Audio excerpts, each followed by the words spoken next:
Hello world, my name is Geo and every single day I teach you guys why the market moves the way that it does. Today, I'm going to teach you why it's moving or why it's been moving like this as of late. Hello, Bitcoin is at $84,000 today.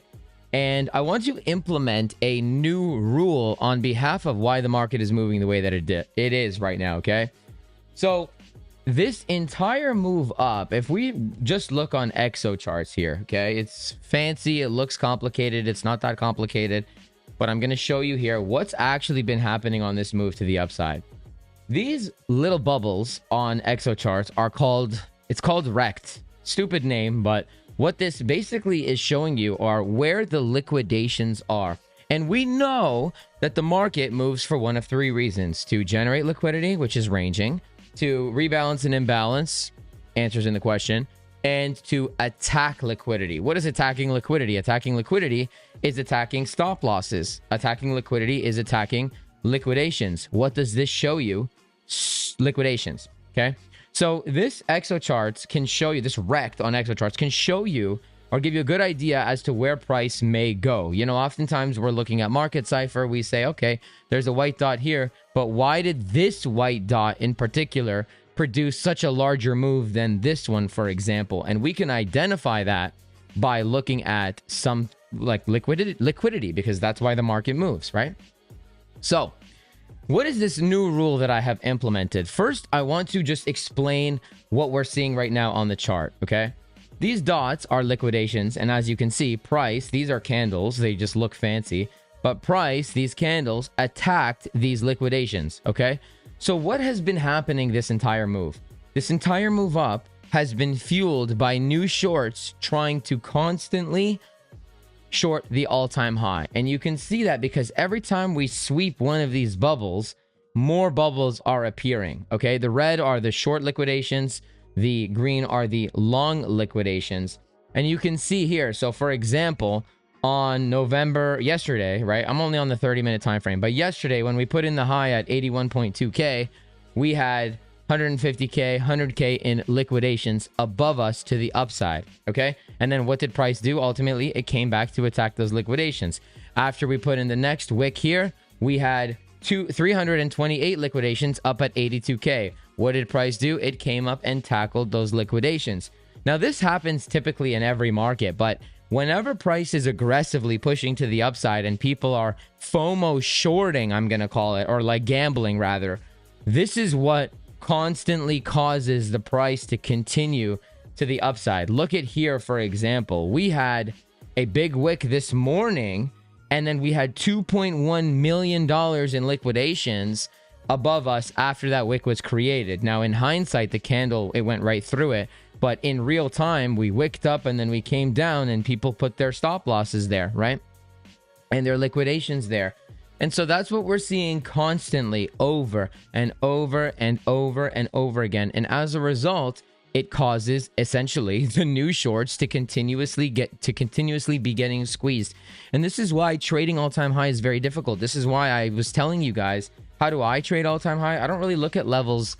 Like we're actually in one of the fib extension levels right now, but I don't look at that. I just play a new range because that new range will give me perspective and I can understand, or I can have an idea as to what is considered high and what is considered low relative to the range.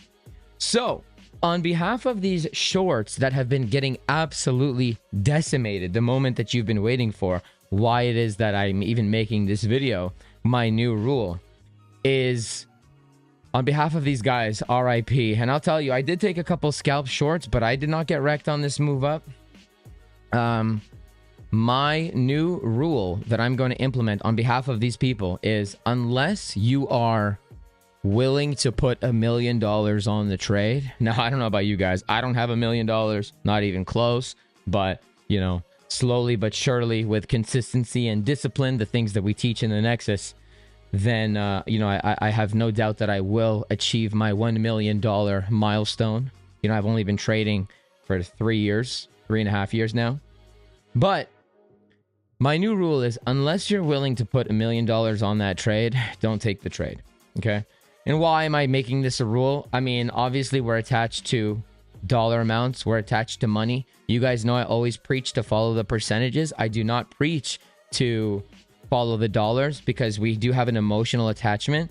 But the truth is that if you think you can't trade because you only have $100, it's the same thing if you have 100. It's the same thing if you have 1,000, 10,000, 100,000, or a milli, right? You should be following the percentages. But the reason that I'm implementing this new rule saying if I put $1 million is because A, one day I believe strongly and I pray to God every day that I will have that milli, and B, it'll really get you more laser focused on waiting for confirmations and not FOMOing either longs or shorts at the highs or the lows, right? When you have a proper setup and you're waiting truly for that proper setup, you can't get stopped out here and here and here and here and here.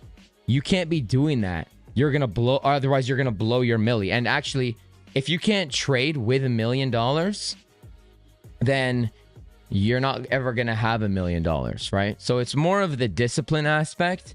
And yeah, I have to say that is the new approach that I'm going to be taking. Not that I'm not disciplined, you know, I feel no FOMO, right? So when you're a trader, I don't care that Bitcoin's 84K now, right? Let's just say Bitcoin from here is destined to go to 100. Great. I'll wait for my $1 million setup. That's what I'm going to start calling it. I'm going to wait for my $1 million Nexus setup and I'll catch the next move. No problem. Or if Bitcoin is destined to go to 70K from here, well then guess what?